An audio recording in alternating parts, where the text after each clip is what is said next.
Bismillahirrahmanirrahim. Assalamualaikum warahmatullahi wabarakatuh. Perkenalkan, nama saya Nita Rahmawati.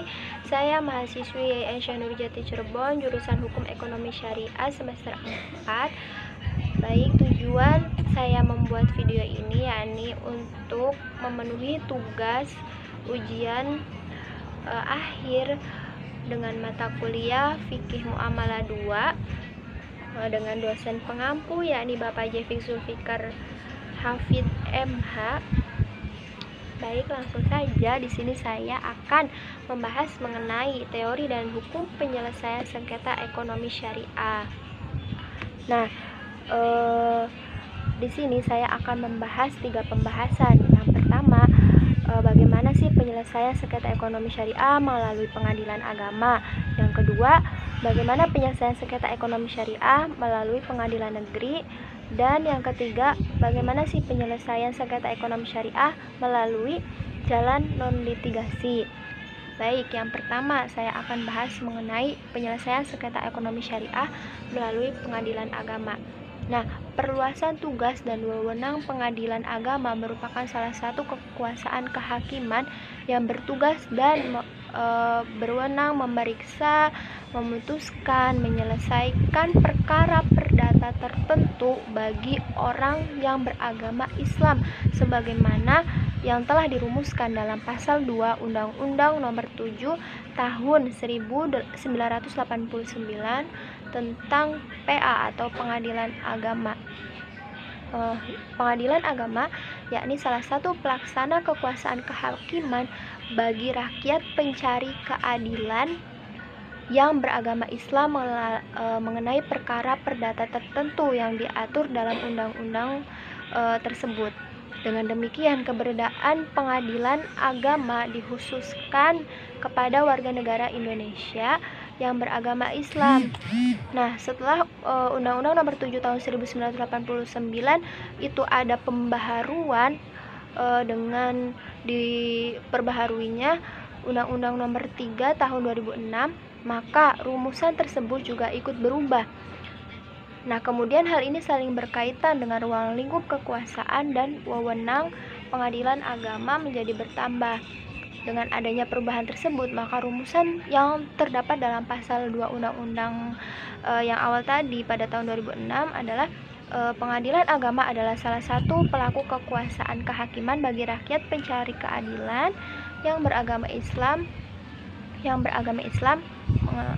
mengenai perkara perdata tertentu sebagaimana dimaksud dalam undang-undang yang telah disebutkan tadi.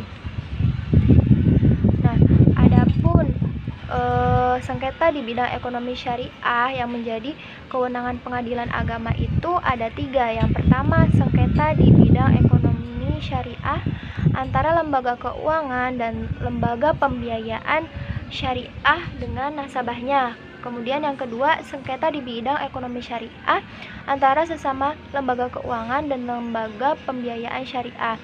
Nah, yang terakhir ada sengketa di bidang ekonomi syariah antara orang-orang yang beragama Islam yang mana akad perjanjiannya disebutkan dengan tegas bahwa kegiatan usaha yang dilakukan adalah berdasarkan prinsip-prinsip syariah selain dalam hal kewenangan.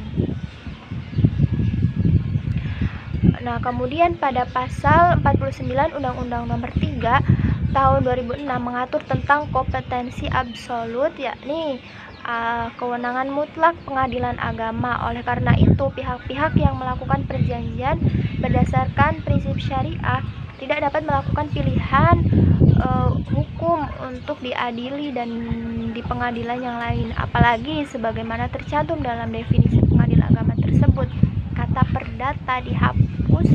Hal ini bertujuan untuk memberi dasar hukum kepada pengadilan agama dalam menyelesaikan pelanggaran atas undang-undang perkawinan dan peraturan pelaksanaannya.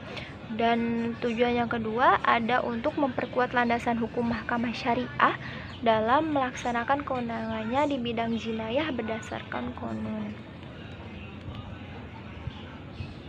Nah, kemudian selama ini apabila terjadi konflik dalam bidang ekonomi syariah harus melalui peradilan umum Dengan disadarinya hal demikian, maka dalam Undang-Undang Nomor 3 Tahun 2006 atas perubahan Undang-Undang Nomor 7 Tahun 1989, maka ruang lingkup pengadilan agama diperluas, ruang lingkup tugasnya dan wewenang pengadilan itu diperluas. Yakni yang pertama itu memeriksa, memutuskan, kemudian menyelesaikan perkara di tingkat pertama antara orang-orang yang beragama Islam di bidang perkawinan, kewarisan, wasiat, hibah, wakaf, zakat, dan lain sebagainya. Kemudian dalam penjelasan pasal 49 disebutkan bahwa yang dimaksud dengan ekonomi syariah adalah ada bank syariah, asuransi syariah, reasuransi syariah, reksadana syariah, obligasi syariah, sekuritas syariah, pembiayaan syariah, pegadaian syariah, dana pensiun, lembaga keuangan syariah, bisnis syariah, kemudian ada lembaga keuangan mikro syariah. Nah, itu bidang-bidang yang disebutkannya.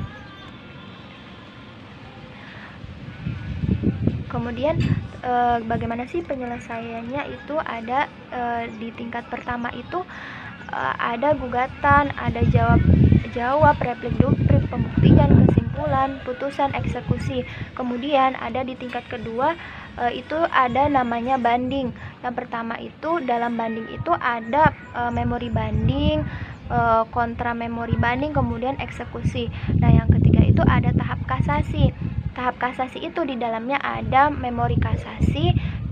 Memori kasasi ini dibuat oleh pemohon kasasi atau kuasanya. Kemudian ada kontra memori kasasi yang dibuat oleh termohon kasasi. Dan yang ketiga eksekusi dan PK tidak menunda pelaksanaan eksekusi.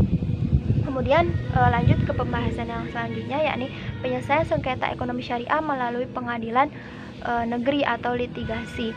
Penyelesaian sengketa secara kontroversial dilakukan melalui suatu badan pengadilan. Sudah dilakukan sejak ratusan bahkan ribuan tahun yang lalu. Akan tetapi lama-kelamaan badan pengadilan ini semakin terpasung dalam tembok yuridis yang kemudian sukar ditembus oleh pencari keadilan, khususnya apabila pelaku pencari keadilan adalah seorang pembisnis dengan sengketa menyangkut bisnis, sehingga mulailah dipikirkan untuk alternatif lain yang bisa menyelesaikan sengketa di luar pengadilan. Kemudian ada hukum acara yang berlaku di lingkungan pengadilan umum adalah Herzin Inland Reglement atau HIR ya, untuk Jawa dan Madura. Mungkin itu alternatifnya. Kemudian berdasarkan penjelasan Undang-Undang Nomor 14 Tahun 1970, pembagian itu berdasarkan pada lingkungan kewenangan, yang mana yang pertama peradilan umum berdasarkan Undang-Undang Nomor 2 Tahun 1986 tentang peradilan umum memeriksa dan memutuskan perkara perkawinan, kewarisan.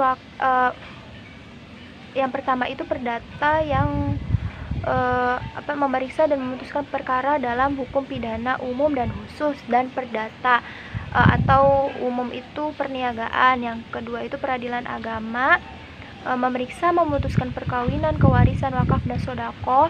Yang ketiga peradilan tata usaha negara berdasarkan Undang-Undang Nomor 5 Tahun 1986 tentang peradilan tata usaha negara, memeriksa dan memutuskan sengketa tata usaha.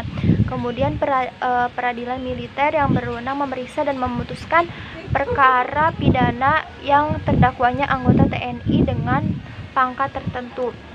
Nah, yang terakhir itu ada penyelesaian sengketa ekonomi syariah melalui luar pengadilan atau non litigasi, yakni yang ada negosiasi, mediasi, konsiliasi, dan arbitrase. Nah, negosiasi itu adalah perundingan atau musyawarah. Yang kedua itu ada mediasi. Ini merupakan mekanisme penyelesaian sengketa dengan bantuan pihak ketiga atau mediator. Yang kemudian ada konsiliasi, adalah penyelesaian sengketa dengan bantuan pihak ketiga konsiliator yang bersifat aktif dengan mengambil inisiatif, menyusun dan merumuskan langkah-langkah penyelesaian yang selanjutnya diajukan dan ditawarkan kepada para pihak yang bersengketa.